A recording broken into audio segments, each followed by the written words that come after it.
What I really want to do is just sit down with people and have a deep and meaningful conversation with them. The way I like to think of it is everyone's got a book inside them. It is hard. There is a time commitment for sure. It's just been a journey trying to sort of set up processes. If you are thinking of starting a podcast yourself, join in the journey with me. It's going to be a struggle uphill.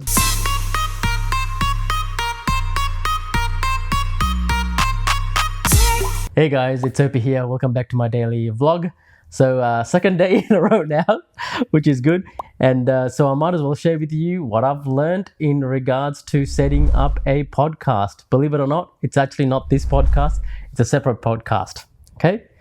So here's actually what I've learned. It's actually a lot more difficult than I thought it would be. The reason why I'm saying that is not in terms of the recording, but basically putting structures and processes and getting the correct people together. I initially had a proper Sony camera. Then I'll walk you through the process. Okay, so first in terms of equipment, then in terms of hiring people, then in terms of setting up the processes to get this flow going where, all I need to do is basically concentrating on getting the guests and recording it, and then I can handball the editing and all of that stuff to the professionals. So in terms of equipment, what I ended up having was just a Sony camera. It was a proper digital camera, Sony NX80 or something like that. And it was a decent camera, right? Amateur range, but still better than shooting on your phone. Obviously, I could potentially just do it with a one camera, but then I thought I might as well get two more cameras, one to point at me and one to point at the guest. When I started looking into it, the model up from the Sony camera was like $4,000 each, which is probably more than what I wanted to spend, starting a podcast. So I looked at some of the other models, which were the Canon ones, and I ended up going with the Canon GX70 or something like that.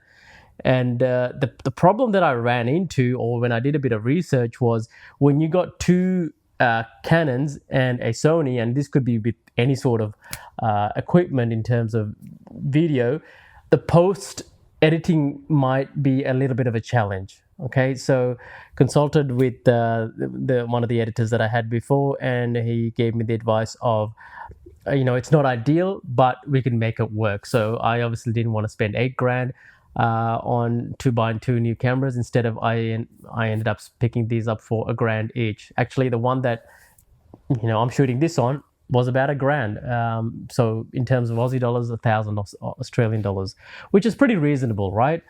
And I didn't need it for that, all that flashiness. All I needed to do was just point and shoot. I didn't know any of the other bells and whistles, white lighting and all of this stuff. And this camera has actually been quite good, purely because it actually shoots in MP4 format, whereas the Sony does AVCHD or something like that, and then you have to go into it, convert the files. It's a big hoo-ha. The quality is great, but I have to admit, I'm actually liking the Canon cameras more.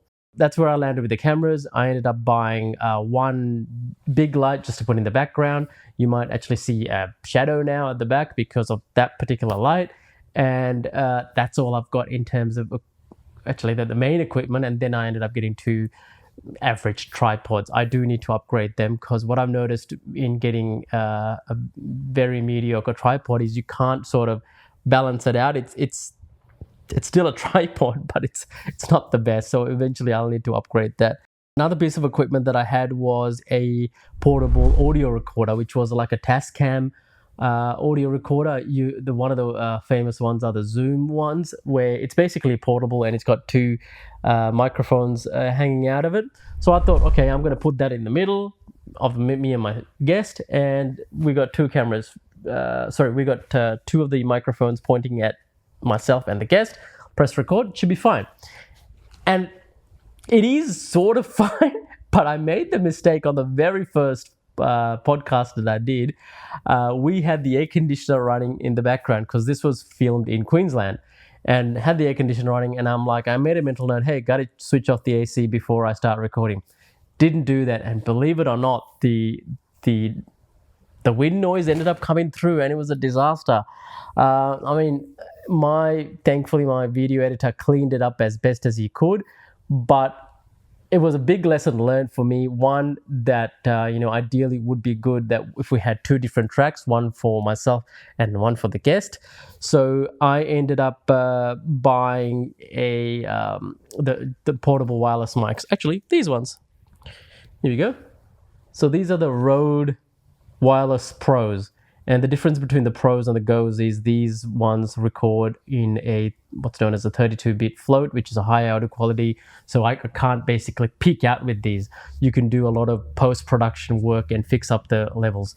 I ended up thinking, I didn't even know that these existed. I was actually just going to go for the Go 2. It's called the Rode Wireless Go 2. Thought it was about $350. End up going to a computer store and going, hey, I like to pick these up. Picked it up and the guy goes $550, and I was like $200 more. I'm going, what? That can't be right. And I'm pretty sure I looked at the price anyway. I paid for it, went back and I looked and I'm going, oh man, it's a different model. But thank goodness it was a different model because it had the better sound quality. Anyway, went on a bit of a tangent, but these have been great. You just plug them in. Hopefully the audio is coming in clearer than it would with obviously the camera mic or the portable recorder. So the portable recorder, I'm not using that anymore. Maybe I should use as the backup, but so that's the equipment done. So if you are thinking of starting a podcast, essentially you can do it with your camera phone, but that's camera. Sorry. Let me backtrack. You can do that with your phone camera. That's okay, and go ahead with that. But I would highly recommend investing in some good quality audio, because everything that I've learned in terms of just listening to other YouTubers and so forth is people can be very forgiving when it comes to poor audio or video quality, but when it comes to crappy audio, they're like, nah, can't be bothered. Especially if there's like wind noises and there's crackling. So invest hard in the audio before you go for the video is what I've learned from, I guess, the professionals. And I might just very quickly touch on why I started this podcast. So in the last couple of years, I've actually had a bunch of people who were close to me pass away, some of them being very young. And when I've caught up with them at parties and functions, and I've just had personal those when you get into a function or a party or something like that and you go to a corner with someone and you end up having a deep and meaningful chat. So I've had these chats with a number of people, and I've gone, wow, these people are so interesting. They've got a story, they've accomplished stuff in their life. Wouldn't it be awesome if I could record this journey? Anyway, didn't get a chance because they passed away, sadly. And young people, old people, whatnot. So I thought what I really want to do is just sit down with people and have a deep and meaningful conversation with them and record it. And if they've got any lessons to impart to the wider world, so be it. That can be a lesson learned for everyone, and at least their journey is captured. So the way I like to think of it is everyone's got a book inside them. Not everyone writes a book. So this is a way to capture that moment or capture that story. So that's why I started the podcast, and it's called the Victory Line Podcast. So the first 3 episodes are done, thankfully. They're getting edited at the moment. But it has actually been challenging just trying to book guests in, coordinate it. Obviously I'm working and running businesses. I've got family. So it is hard. There is a time commitment for sure that you need to allocate. So I've covered the equipment side. Now hiring people. So initially I did hire a videographer to do this channel, but what I failed was trying to do the uploading, the writing the scripts, and doing the whole social media element. I just didn't have time. It's not possible to do something like that, and especially when you're trying to do scripts and all of that stuff. So this time around, I've actually hired a dedicated person who can help me with the social media and the VA side. I've got a graphic designer as well as now a professional video editor. Okay, so I've got I think those are the main people that I need.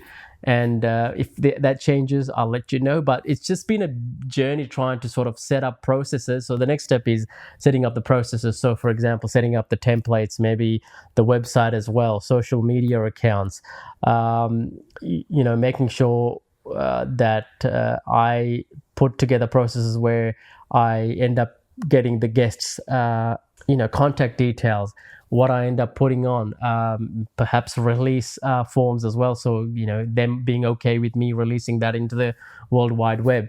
So all of those stuff is taking a lot more time than I thought it would. I thought, hey, just record it, chop it up into little bits or have that full thing and upload it.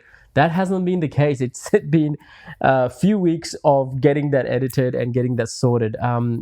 Thankfully, the team that I've actually put together is great, so fingers crossed it stays that way, and we're able to sort of churn out good quality episodes. So that's basically what I wanted to cover. Actually, I'll cover one more thing, which is if you are thinking of starting a podcast yourself, join in the journey with me. Let me know what your challenges are.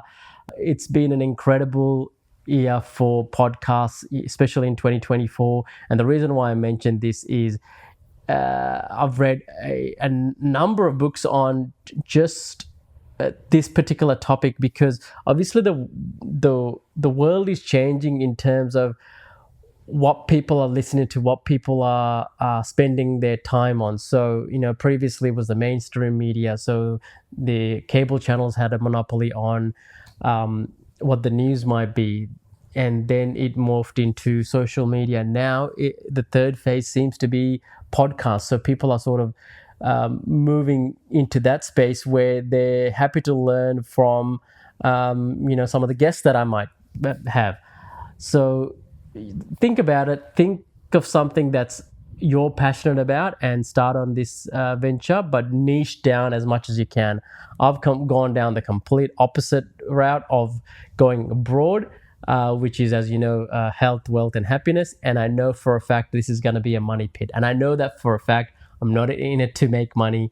100% know that, because it's going to be a struggle uphill, because those three pillars are so broad. I'm not niching down, and I don't. And at this stage, I'm okay with that decision. I may regret this down the track, but that's what I've gone with. Anyway, thank you. This has probably been a lot longer than I wanted to make it, but thanks for listening.